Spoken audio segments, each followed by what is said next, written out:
Hello students, कैसे हैं आप लोग। आज मैं आप लोगों के साथ हूं इलेक्ट्रोकेमिस्ट्री के नेक्स्ट पोर्शन बैटरीज। इससे पहले हम ऑलरेडी डिस्कस कर चुके हैं इलेक्ट्रोकेमिकल सेल और इलेक्ट्रोलाइटिक सेल, और उम्मीद है कि आपने उन क्लासेस को भरपूर एंजॉय किया होगा। फिर भी यदि आप लोगों में कईयों ने उस चीज क्लासेस को मिस किया तो प्लीज आई बटन पे क्लिक कीजिए, पीछे वाली क्लासेस पे आप लोग आइए। आज मैं आप लोगों के साथ डिस्कस कर रहा हूँ बैटरीज, नेक्स्ट पोर्शन, लगभग थ्योरेटिकल पोर्शन है ये। बैटरीज का मीनिंग क्या है यहाँ पे, जो इस चैप्टर में हमने गैल्वेनिक सेल पढ़े हैं, इलेक्ट्रोकेमिकल सेल पढ़े हैं, उस सिंगल जो एक एनोड और एक कैथोड से जो बने हुए गैल्वेनिक सेल थे उनका जो ईएमएफ वो काफी कम होता है। जैसे कॉपर और जिंक वाले एग्जांपल में 1.10 वोल्ट था, बट जब हमें रिक्वायर्ड ईएमएफ 1.10 वोल्ट से ज्यादा की रिक्वायरमेंट होती है तो हम क्या करते हैं, ऐसे बहुत सारे गैल्वेनिक सेल को हम क्या करते हैं, सीरीज में कनेक्ट कर देते हैं। और जब दो या दो से ज्यादा गैल्वेनिक सेल क्या होते हैं, सीरीज में कनेक्टेड होंगे तो वो क्या हो गया, बैटरीज होंगी। तो बैटरीज को सिंपल अपन डिफाइन कैसे करते हैं, व्हेन टू और मोर galvanic cell connected in series then they are known as batteries। जो सीरीज में कनेक्टेड होंगे तो बैटरीज हो जाती हैं। बैटरीज को हम बेसिकली दो टाइप से कैटेगराइज करते हैं, प्राइमरी बैटरीज और secondary batteries. Primary batteries, the batteries are capable to convert chemical energy into electric energy, जो केमिकल एनर्जी को इलेक्ट्रिक एनर्जी में कन्वर्ट करते हैं। But secondary batteries are initially convert the electric energy into chemical energy and then chemical energy again convert into electric energy. जो chemical energy से electric energy में convert करें, means ये cell केवल किसकी तरह बिहेव करें, इलेक्ट्रोकेमिकल सेल की तरह बिहेव करते हैं प्राइमरी सेल। बट जो सेकेंडरी सेल होंगे वो इलेक्ट्रोकेमिकल सेल के साथ साथ क्या होते हैं, इलेक्ट्रोलाइटिक सेल की तरह भी बिहेव करते हैं। दोनों प्रॉपर्टीज इनके अंदर होती है। सेकेंड पॉइंट, ये एरो से आप देख रहे हो, ये चेंजेस से देख रहे हो, इनमें होने वाले जो चेंजेस हैं वो इररिवर्सिबल चेंजेस होंगे। इररिवर्सिबल प्रोसेस होता है, यूनिडायरेक्शनल प्रोसेस होता है, केवल केमिकल एनर्जी से इलेक्ट्रिक एनर्जी बनती है। बट इसमें क्या होता है, ये रिवर्सिबल चेंजेस होंगे। रिवर्सिबल क्यों, क्योंकि इलेक्ट्रिक एनर्जी से ये केमिकल एनर्जी भी दे रहा है और केमिकल से फिर इलेक्ट्रिक भी दे रहा है। नेक्स्ट, ये जो बैटरीज होती हैं जो यूनिडायरेक्शनल इरिवर्सिबल चेंजेस होते हैं, ये नॉन चार्जेबल बैटरीज हैं। नॉन चार्जेबल बैटरीज हैं जिनको हम दोबारा चार्ज नहीं कर सकते। जब ये नॉन चार्जेबल बैटरी है तो क्या होते हैं, यूज वंस, इनको हम केवल एक ही बार यूज कर सकते हैं। ठीक है, यहां जो होगा ये बैटरीज कैसी होती हैं, ये चार्जेबल बैटरीज होती हैं। और चार्जेबल बैटरीज इनका क्या कर सकते हैं, यूज अगेन एंड अगेन, इनको हम बार बार क्या कर सकते हैं, काम में ले सकते हैं, यूज कर सकते हैं। ये प्राइमरी और सेकेंडरी बैटरी में कुछ बेसिक डिफरेंसेस होते हैं। एग्जांपल की बात करते हैं तो प्राइमरी बैटरीज में हमारे पास एग्जांपल है ड्राई सेल। ड्राई सेल का ईएमएफ होता है 1.50 वोल्ट। और इस ड्राई सेल को हम जनरली कहां देखते हैं, जनरली टॉर्च में इसको यूज किया जाता है। किसी जमाने में रेडियो यूज होते थे, वहां पे इसको डाला जाता था। और प्रेजेंट टाइम में जो रिमोट वगैरह है उनमें इसको यूज किया जाता है ड्राई सेल को। जनरली इसको पेंसिल सेल भी बोला जाता है। सेकंड एग्जांपल इसमें हमारे पास है मरकरी सेल। मरकरी सेल का जो ईएमएफ है बेटा वो 1.35 वोल्ट होगा। इसको कहां यूज करते हैं, इसको यूज करते हैं हम टॉयज, जो डिफरेंट टाइप के खिलौने वगैरह आते हैं उनमें इसको डाला जाता है। बटन सेल बोला जाता है इसको। रिस्ट वॉचेज में होता है, ये बटन जैसी शेप होती है इसलिए इसको बटन सेल, और ये पेंसिल जैसी सेल होती है, सिलेंड्रिक शेप होता है इसलिए इसको ड्राई सेल बोला जाता है। हमारे सिलेबस में 12th के बिहार पे ये ड्राई सेल और मरकरी सेल प्राइमरी बैटरीज के बिहार पे हैं। नेक्स्ट, इधर एग्जांपल की जब हम बात करते हैं तो यहाँ पे हमारे पास है lead storage battery. Lead storage battery EMF 2.20 volt होगा। जनरली इसका यूज कहा गया जाता है, जो इन्वर्टर बैटरीज हमने देखी हैं व्हीकल्स के अंदर, हमने जो देखी है व्हीकल्स और इन्वर्टर वाली जो बैटरीज है वो कौन सी बैटरीज होती हैं, लेड स्टोरेज बैटरीज होती हैं। और सिमिलरली हमारे पास सेकंड एग्जांपल हमारे सिलेबस में निकल कैडमियम बैटरीज होती हैं जिसका ईएमएफ 1.40 वोल्ट होता है। तो ये टोटल 4 बैटरीज हमारे पास है सिलेबस के अकॉर्डिंग, जो 2 एग्जांपल है प्राइमरी के, 2 एग्जांपल है सेकेंडरी के। तो आज मैं आप लोगों से डिस्कस कर रहा हूं यहाँ पे प्राइमरी बैटरीज में से ड्राई सेल की हम मैकेनिज्म को डिस्कस करेंगे यहाँ पे, और मरकरी सेल की मैकेनिज्म को डिस्कस करेंगे, वो वर्किंग कैसे करते हैं। कोई भी मैकेनिज्म को डिस्कस करने से पहले जनरली जो सेल होंगे उन सेल के लिए हमें 3 पॉइंट की रिक्वायरमेंट होती है कि उसमें इलेक्ट्रोलाइट, एनोड और कैथोड वाले मटेरियल्स का हमें आइडिया होना चाहिए। तो ड्राई सेल जो होगा, ड्राई सेल में स्ट्रक्चरली क्या होता है, ammonium chloride as a electrolyte fill up रहता है, जिंक रोड उसमें एज ए एनोड बिहेव करेगी, एनोड मतलब नेगेटिव टर्मिनल जहां पे ऑक्सीडेशन होगा, और carbon rod surrounded by manganese fourth oxide किसकी तरह बिहेव करती है, कैथोड की तरह बिहेव करती है। ये आपको बेसिक पॉइंट इसमें पता होना चाहिए कि इलेक्ट्रोलाइट कौन सा है, एनोड कौन सा है और कैथोड कौन सा है। तो ऑक्सीडेशन होगा जिंक का क्योंकि वो एनोड की तरह बिहेव कर रही है, और कार्बन रोड, ग्रेफाइट या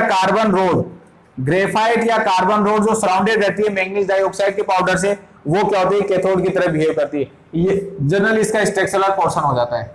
फिर पॉइंट हमारे पास आता है how to work it, mechanism, ये वर्किंग कैसे करता है। तो मैकेनिज्म में हमारे पास जो पॉइंट आते हैं हाउ टू वर्क इट में आपको फर्स्ट जो रिएक्शन शो करनी होती है जनरली किसी सेल के मैकेनिज्म के लिए, वो इलेक्ट्रोलाइट की रिएक्शन शो करनी होती है। इसमें अमोनियम क्लोराइड डिकम्पोज होकर अमोनियम आयन या आयनाइड होकर अमोनियम आयन और क्लोराइड आयन प्रोवाइड करवाएगा। सेकेंड रिएक्शन अब इसमें एनोड की ऑक्सीडेशन वाली रिएक्शन लिखनी होती है, तो एनोडिक पोर्ट या एनोडिक प्लेस कौन सा है, इसमें जिंक रोड है, वो एनोड की तरह बिहेव कर रही है। एनोड ऑक्सीडाइज होगा, एनोड जिंक है, वो ऑक्सीडाइज होकर जिंक आयन और 2 इलेक्ट्रॉन रिलीज करेगा। ये ऑक्सीडेशन वाली रिएक्शन कंप्लीट होगी एनोडिक पोर्ट पे। देन नेक्स्ट पॉइंट अपने पास है इसमें कैथोड पॉजिटिव टर्मिनल होगा। रिएक्शंस क्या होंगी यहाँ पे, जब भी किसी भी सेल की हम रिएक्शंस देखते हैं तो उसमें कैथोड यानी रिडक्शन के लिए हमें क्या चाहिए, इलेक्ट्रॉन की रिक्वायरमेंट होगी और हाइड्रोजन आयन की रिक्वायरमेंट होगी। ध्यान रखना आप लोग, रिडक्शन के लिए हमें इलेक्ट्रॉन की रिक्वायरमेंट होगी और हाइड्रोजन आयन की रिक्वायरमेंट होगी। डिफरेंट सेल में या डिवाइसेज में हाइड्रोजन आयन का सोर्स तो बदल जाता है, बट इलेक्ट्रॉन का सोर्स क्या रहता है, कॉमन रहता है। एनोड से हमें क्या मिलेंगे, इसमें इलेक्ट्रॉन मिलेंगे। तो MnO2 जो मैंगनीज फोर्थ ऑक्साइड, यहाँ पे MnO2 किस फॉर्म में है, Mn+4 ऑक्सीडेशन स्टेट में है, ऑक्सीजन -2 में है। तो ये फॉर्मूला आप समझ पा रहे हो, ये क्या है, MnO2। इसको हम क्या पढ़ रहे हैं, मैंगनीज फोर्थ ऑक्साइड है बेटा। ये स्ट्रक्चरली क्या बताओगे, Mn double bond O and double bond O, ये मैंगनीज फोर्थ ऑक्साइड है। इसमें इसका रिडक्शन है, रिडक्शन के लिए हमें क्या चाहिए बेटा, हाइड्रोजन आयन की रिक्वायरमेंट है। तो हाइड्रोजन आयन का जो सोर्स है इसमें वो अमोनियम आयन है, वो हाइड्रोजन का सोर्स है। अमोनियम आयन ने अपना इलेक्ट्रॉन, अमोनियम आयन की जो फॉर्मेशन है वो अमोनिया से हुई, आपको पता है। इलेक्ट्रॉन रिलीज किया अमोनिया ने लुईस डॉट स्ट्रक्चर के अकॉर्डिंग, और फिर फोर्थ हाइड्रोजन से उसने शेयरिंग कर ली। अब इलेक्ट्रॉन जो एनोड से उसको प्रोवाइड हो रहा है, वो इलेक्ट्रॉन जैसे इसने गेन किया, ये क्या करेगा, हाइड्रोजन को रिलीज कर देगा, और हाइड्रोजन को रिलीज करते ही MnO2 का रिडक्शन होके बन गया MnOH। मींस ये रिएक्शन किस टाइप से हुई, देखो आप, ये बॉन्ड टूटा है यहाँ पे, Mn double bond O and single bond OH पढ़ा, इसको अभी भी क्या जाएगा, मैंगनीज ऑक्साइड ही पढ़ा जाएगा। ये हो गया यहाँ पे मैंगनीज थर्ड ऑक्साइड, क्योंकि मैंगनीज का ऑक्सीडेशन नंबर +4 से डिक्रीज होकर कितना हो गया, +3। तो जब ऑक्सीडेशन नंबर डिक्रीज होता है, वो रिएक्शन कौन सी होती है, रिडक्शन ही तो शो कर रही है वो। तो Mn है वो रिड्यूस होकर क्या बना गया, MnO, मैंगनीज फोर्थ ऑक्साइड से कन्वर्ट हो गया मैंगनीज थर्ड ऑक्साइड में। अमोनियम आयन भी कन्वर्ट हो गया किसमें, अमोनिया में। ये कंप्लीट रिएक्शन हो जाती है अपने पास रिडक्शन। इसमें थोड़ा सा दोनों रिएक्शन को जब हम कंपेयर करते हैं तो रेडॉक्स के बिहाफ पे एक डिफरेंस आप इसमें देख पा रहे हो, एक वेरिएशन आप इसमें देख पा रहे हो कि फर्स्ट रिएक्शन में 2 इलेक्ट्रॉन है, रिडक्शन वाले पे एक ही इलेक्ट्रॉन है। तो आपने 11th क्लास में बहुत अच्छे से सीखा है कि दोनों हाफ रिएक्शंस को हमें क्या करना है, इलेक्ट्रॉन के बिहाफ पे इक्वलाइज करना होता है, बैलेंस करना होता है। तो इलेक्ट्रॉन को बैलेंस करने के लिए हम सुटेबल कोफिशिएंट से उसको क्या करते हैं, मल्टीप्लाई कर देते हैं। यहाँ सुटेबल कोफिशिएंट आप समझ पा रहे हो क्या है, 2। तो इस पूरी इक्वेशन को जब 2 से मल्टीप्लाई किया आपने, तो 2 ammonium ion, 2 electron, 2 MnO, 2 O, ये कंप्लीट रिएक्शन होगी। तो ओवरऑल सेल रिएक्शन क्या बनेगी अपने पास इसमें, नेट सेल रिएक्शन, या आप ये भी कह सकते हो ओवरऑल सेल रिएक्शन। दोनों इक्वेशन ऑक्सीडेशन और रिडक्शन जो हाफ रिएक्शन हुई है, उनको जब अपन ऐड कर देते हैं तो अपने पास क्या आ जाता है, कंप्लीट सेल रिएक्शन आएगी। लेफ्ट पार्ट में Zn then 2 MnO2 and ammonium ion, okay, electron to electron cancel हो गए, and is equal to zinc ion then 2 MnO and OH and 2 NH3। ये कंप्लीट रिएक्शन होगी। जब तक ये रिएक्शन इस सेल में होती रहेगी, मतलब जिंक से इलेक्ट्रॉन सप्लाई होते रहेंगे, MnO2 है, अमोनियम आयन से हाइड्रोजन आयन की सप्लाई होती रहेगी, ये रिएक्शन चलती रहेंगी, मतलब एक्सटर्नल सर्किट में करंट मिलता रहेगा। इनमें से कोई भी मटेरियल जब कंप्लीटली कंज्यूम हो जाता है तो क्या होता है, सेल वर्किंग नहीं करेगा, उसका ईएमएफ क्या होता है, जीरो हो जाता है या कम हो जाता है, फिर वो डिवाइस प्रॉपर्ली काम नहीं कर पाती, तो हम उन सेल को फेंक देते हैं और उनकी जगह नए सेल यूज करते हैं। इसलिए बोला था प्राइमरी बैटरीज हैं जिनको हम दोबारा क्या नहीं कर सकते, रीयूज नहीं कर सकते, क्योंकि ये चार्जेबल नहीं है। ये हो गया अपना ड्राई सेल। ड्राई सेल से जस्ट सिमिलर सा ही एक दूसरा सेल हमारे पास प्राइमरी बैटरी का एग्जांपल है, और वो है बेटा हमारे पास मरकरी सेल। मरकरी सेल को मैंने बताया अभी इंट्रो में, आपको बता दिया था ईएमएफ 1.35 वोल्ट होता है, यूज कहां करना वो बताया। इसका ईएमएफ अभी आपको बताया था 1.50 वोल्ट होता है, जो कंटिन्यूसली डिक्रीज होगा। अब इसको हम कैसे स्ट्रक्चर, कैसे इसकी मैकेनिज्म बना के एक्सप्लेन करें, तो स्ट्रक्चरली पहले आपको मैंने बताया 3 पार्ट्स की रिक्वायरमेंट है। तो इसमें potassium hydroxide as a electrolyte use होता है, then zinc amalgam, zinc amalgam, amalgam आप बहुत अच्छे से जानते हैं, मरकरी के साथ कोई भी मेटल बॉन्डेड है तो फॉर्मूला हो गया ZnHg, ये जिंक अमलगम किसकी तरह बिहेव करता है, एनोड की तरह बिहेव करता है बेटा, नेगेटिव टर्मिनल होगा। और mercury second oxide, mercury second oxide का जो पेस्ट है वो किसकी तरह बिहेव करता है, कैथोड, मतलब पॉजिटिव टर्मिनल की तरह बिहेव करता है। मरकरी की 2 ऑक्सीडेशन स्टेट होती है, +1 देन O -2 देन, तो ये होता है Hg2O। बट हमने क्या बोला इसमें, Hg, मरकरी सेकंड बोला है तो मरकरी सेकंड बोला Hg2 plus then O2 minus, ये हो गया HgO। वो किस फॉर्म में होगा, मरकरी सेकंड ऑक्साइड HgO क्या होगा, कैथोड की तरह बिहेव करता है बटन सेल के अंदर। इसकी वर्किंग या मैकेनिज्म में, हाउ टू वर्क इट में कैसे वर्किंग करता है, तो मैकेनिज्म वाला जब पोर्शन अपन मरकरी सेल का डिस्कस करते हैं तो उसमें हमारे पास इसमें आएगा फर्स्ट स्टेज में पोटेशियम हाइड्रोक्साइड इलेक्ट्रोलाइट का आयोनाइजेशन शो करते हैं अपन। कोई भी सेल लिया हो आपने, ये आयोनाइज होकर आपको दे रहा है potassium ion and hydroxide ion, okay. Then second reaction अपन इसमें एनोड की शो करते हैं, नेगेटिव टर्मिनल पे हमें ऑक्सीडेशन करना है।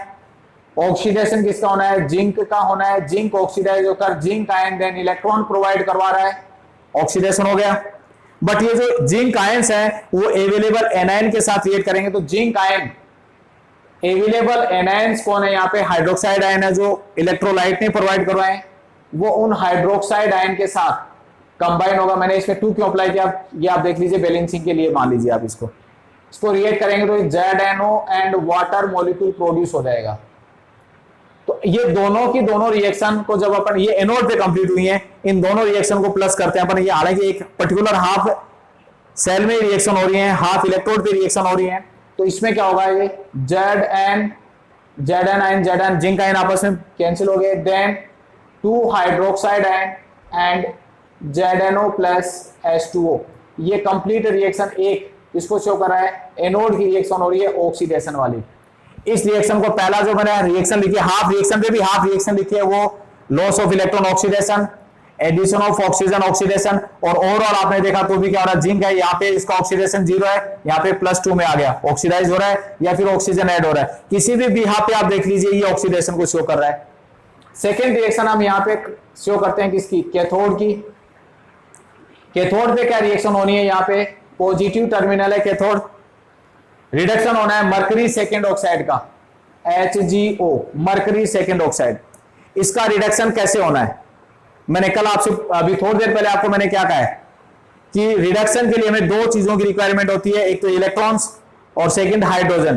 तो इलेक्ट्रॉन हमें एनोड प्रोवाइड करवा रहा है, हाइड्रोजन का सोर्स हर सेल में बदलता रहता है। अब जैसे इससे पीछे वाले सेल में हाइड्रोजन का सोर्स बताया था अमोनियम आयन, इसमें हाइड्रोजन का सोर्स क्या है, जो एनोड पे वाटर की फॉर्मेशन हुई ना, तो आपको पता है वाटर है वो प्रोटॉन डोनर की तरह भी बिहेव करता है, तो ये वाटर से इसको क्या मिलेंगे, हाइड्रोजन आयन मिलेंगे। और इलेक्ट्रॉन कहां से मिले इसको, इलेक्ट्रॉन कहां से मिले, एनोड से मिले, दोनों हो गया।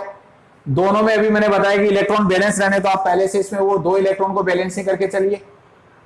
जैसे इसको इलेक्ट्रॉन मिले यहां से ऑक्सीजन रिमूव हो जाएगा और मरकरी कन्वर्ट हो गया Hg में, रिड्यूस हो गया Hg में, और साथ में क्या बन गया, 2 हाइड्रोक्साइड आयन की फॉर्मेशन होगी। ये सेकंड पोर्शन हो गया रिडक्शन। अब आप कहो सर ये रिडक्शन कैसे हो, देखो हर तरीके से, इलेक्ट्रॉन ऐड हो रहा है रिडक्शन, ऑक्सीजन रिमूव हो रहा है रिडक्शन, या फिर ऑक्सीडेशन स्टेट के अकॉर्डिंग देखिए आप, यहाँ मरकरी का ऑक्सीडेशन स्टेट है +2, और यहाँ मरकरी आ गया किस फॉर्म में, एलिमेंट फॉर्म में, तो मरकरी +2 से 0 में ऑक्सीडेशन स्टेट उसका डिक्रीज हो रहा है, किसको शो कर रहा है, रिडक्शन को शो कर रहा है, तो ये रिडक्शन हो गया कंप्लीट। ये दोनों रिएक्शंस एनोड और कैथोड पे कंप्लीट होती है। देन नेट सेल रिएक्शन या ओवरऑल सेल रिएक्शन, वो कहेंगे by equation first and second.